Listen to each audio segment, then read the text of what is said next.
My name is Boyd Varty. I think of myself as an artist of experience. My passion is to create transformational experiences for myself and others as a way to explore what it means to truly live. My central exploration is to live on what I would call the track of your life. To me, this is to live courageously towards the discovery of what you are called to and to what life asks of you. So much of how I live has been informed by my passion as an animal tracker. I'm following the trail of my own life and reporting back. This show is a daily broadcast from a treehouse on the Londolozi Game Reserve in the wild eastern part of South Africa.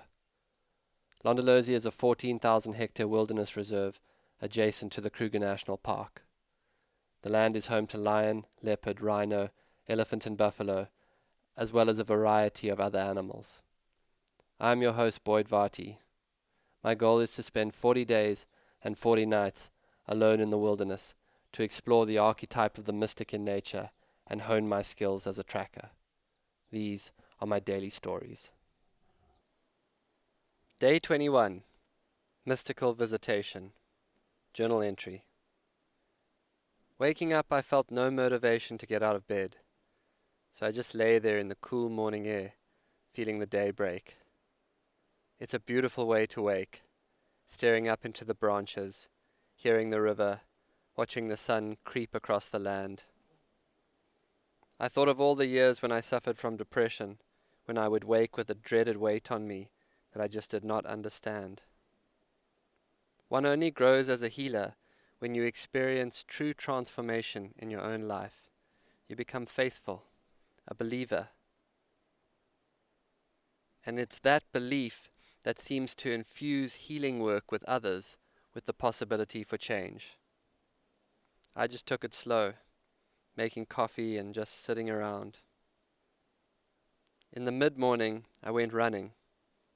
I love to run in the heat, slowly through herds of zebra and past wallowing warthogs. It's become a lovely ritual. I cut onto tracks of a pride of lions that were made sometime in the very early morning.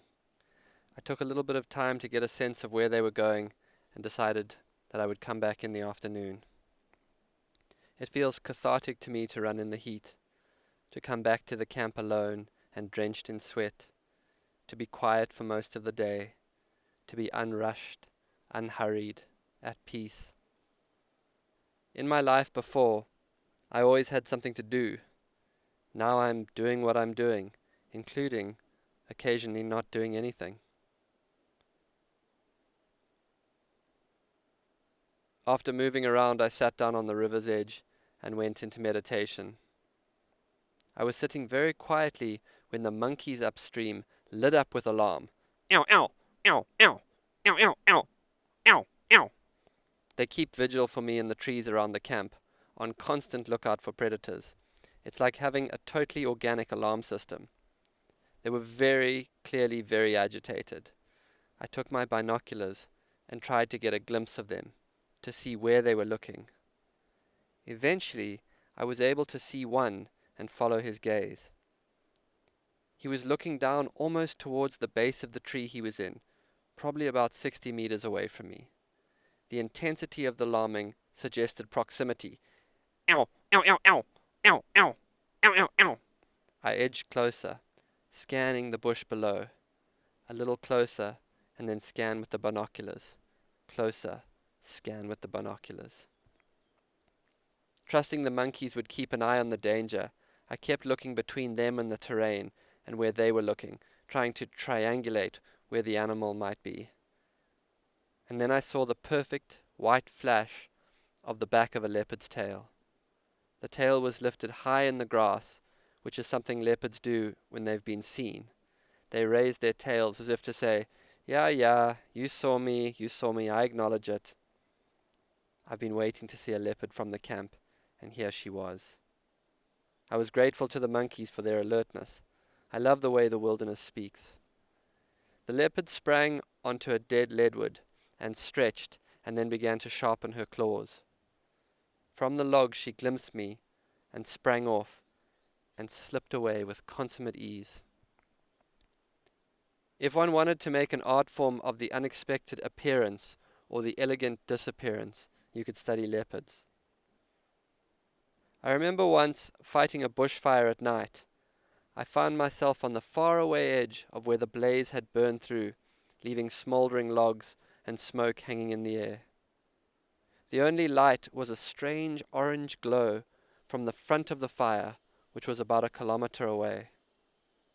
I had become separated from other firefighters and was making my way through the burnt ground to find them. Suddenly, out of the corner of my eye, I caught sight of a movement.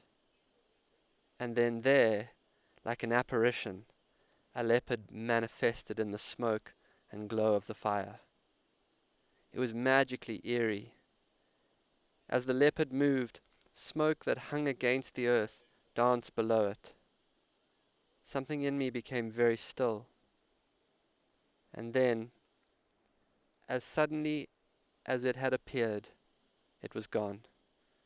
In burnt open terrain, vanished. The story of Londolozi's leopards begins in the early 80s. The reserve had been transitioned from hunting to conservation for over 10 years. A deep intention had been set to begin to think of the animals as kin and the land as a partner to the people. A restoration was taking place between the spirit of the land and the people who custodianed it. One day, a small female leopard made herself seen.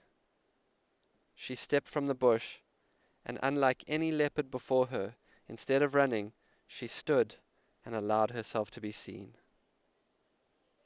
That leopard became known as the mother leopard, on account of her many litters of cubs she had, but more so because she allowed herself to be regularly seen.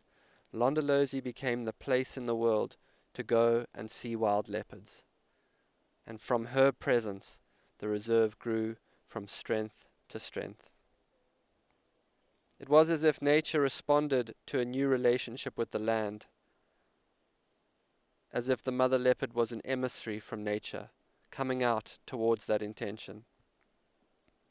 So much of what the reserve now represents as a model for conservation and an awakening consciousness to restore our relationship with nature began with that first appearance of that most mystical of cats. To watch a leopard is to understand that there is a difference between hiding ourselves from others and keeping parts of ourselves for ourselves. It can be wonderful to have chosen secrets that you hold on to not out of shame, but because they are deliciously personal. As days go by, I find myself in conversation with every creature. It's like walking around in my own projected mind.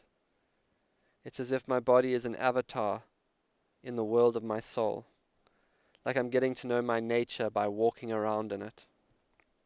My shyness in a leopard, resilience in a river, unexpected oddness in a warthog, the solitariness in a steenbok. Without trying to be mystical, one starts to blend naturally into an understanding that everything has its way. Leopards, seasons, rivers, nights, days, birds, trees, Boyds.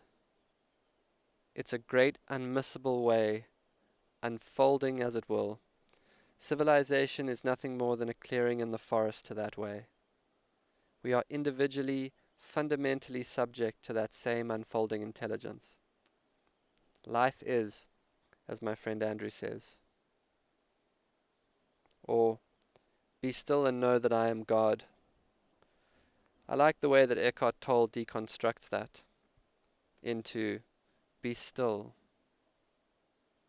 Know I am God. I'm going to leave the monkeys on guard duty now and entrain my lion nature and lie around for a few hours.